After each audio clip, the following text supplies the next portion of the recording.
साथियों नमस्कार, कैसे हैं आप सब लोग? मज़ामा केम छो कसा आहेस आप सबको जय माता दी।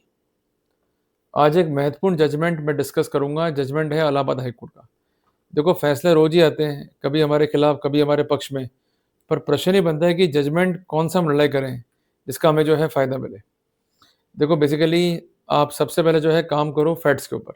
अगर आपके फैक्ट्स जो है मजबूत हैं, तो आपको जजमेंट्स की रिक्वायरमेंट कम पड़ेगी। जहाँ फैक्ट्स कमज़ोर होते हैं और हमें सस्टेन करना होता है केस को, वहाँ पर हम लॉ पॉइंट्स को इन्वॉल्व करते हैं। क्लियर है बात ये?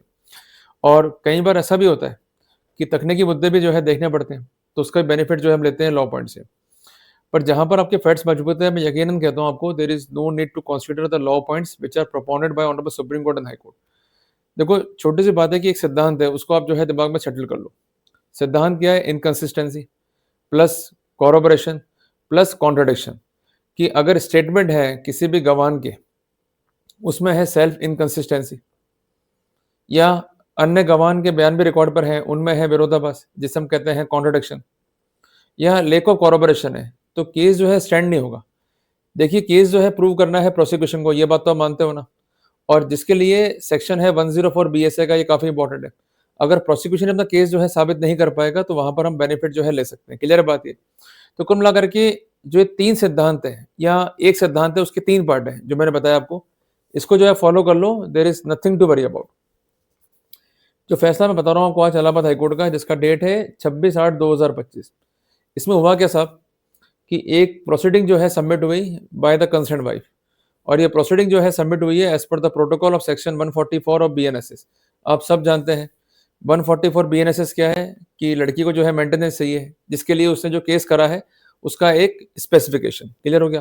पहले प्रोविजन क्या था 125 सीआरपीसी, अब ये प्रोविजन जो है क्या हो गया है 144 बीएनएसएस। तो इसमें इंटरिम जो है मांगा गया था, और ये इंटरिम जो है कोर्ट ने अलाउ कर दिया। अब यहाँ पर प्रोसीडिंग जो है चैलेंज करी हस्बैंड ने। उसका कहना यह था कि ऑर्डर जो है रीजन नहीं है, ऑर्डर जो है इन लिमिने है, मीन्स इन शॉर्ट है। जबकि कानून क्या कहता है कि जब भी कोई आदेश होगा बाय द कंसर्न कोर्ट, तो वहां पर रीजंस का जो है उल्लेख करना होगा, जिसके लिए आप एक स्पेसिफिक सेक्शन है जिसको आप नोट डाउन भी कर सकते हैं। सेक्शन है 393 ऑफ बीएनएसएस, जिसके तहत ये अज्ञापक है कंसर्न कोर्ट के लिए to record the reason while passing a judgment. अगर इस तरह के प्रोटोकॉल्स को जो है अडॉप्ट नहीं किया गया है, तो वहां पर हम फायदा जो है ले सकते हैं। इसके अलावा जजमेंट भी ऑनरेबल सुप्रीम कोर्ट का, जजमेंट का स्पेसिफिकेशन है इंद्रजीत बनाम संतोष, और जजमेंट का डेट है 19/4/2022। उससे भी आप जो है बेनिफिट ले सकते हैं। और खासकर है पैरा नंबर 4.4, ये काफी इंपॉर्टेंट है। कुल मिलाकर के बात समझ में आती है कि रीजंस जो है होने चाहिए। अगर रीजंस नहीं है, या ऑर्डर इन लिमिने है, मींस इन शॉर्ट है, तो वहां पर हम फायदा जो है ले सकते हैं। इसमें क्या तर्क था हस्बैंड का, कि जो फंडामेंटल पोजीशंस हैं एज पर section 144 sub clause 4 of BNSS, उसको जो है ना तो रिकॉर्ड किया गया है और ना ही उस पर जो है चर्चा की गई है। वो फंडामेंटल्स क्या है, कोर्ट को ये स्पेसिफिक करना होगा कि वाइफ जो है एडल्ट्री में है या नहीं, या हस्बैंड और वाइफ जो है कहीं ये तो नहीं है अलग रह रहे हैं विद म्यूचुअल कंसेंट। या कई बार ऐसा भी होता है कि वाइफ जो है रह रही है अलग as per her own will, और उसके पास कोई भी जस्टिफिकेबल कॉज नहीं है। क्लियर है बात ये? जब तक इस तरह की स्थितियों को रिकॉर्ड नहीं करेगा मजिस्ट्रेट या जज, या उस पर नहीं होगा स्पेसिफिकेशन, तो ऑर्डर अपने आप में ही इनकम्प्लीट है। तो जब ये सेक्शन दिया गया है, तो इस सेक्शन को इन होल जो है देखना होगा, और जो नेगेटिव पर्सपेक्टिव है उसको भी साथ साथ जो है देखना होगा। अगर हस्बैंड का ये प्ली है कि मेरी वाइफ जो है रह रही है अलग, उसके पास कोई कॉज नहीं है, तो ये प्ली अगर लिया गया है, तो ये सारे कॉज को देखते हुए जो है फैसला करना होगा। कई बार ऐसा करते हैं कोर्ट कि साहब पिटिशन जो है पेश हुई, जो भी यहाँ पर एलिगेशंस हैं ये साक्ष्य के मोहताज है, it will take a very long time, तो बेटर है कि अभी हम खर्चा बांध देते हैं। ऐसा नहीं है। अगर कोई स्पेसिफिक प्ली लिया है हस्बैंड ने, उसके समर्थन में एविडेंसेस हैं, डेफिनेटली कोर्ट को जो है माइंड अप्लाई करना है एज पर section 144 sub clause 4 of BNSS. अगर ऐसा नहीं कर रहा है कोर्ट, तो वहां पर हम फायदा जो है ले सकते हैं।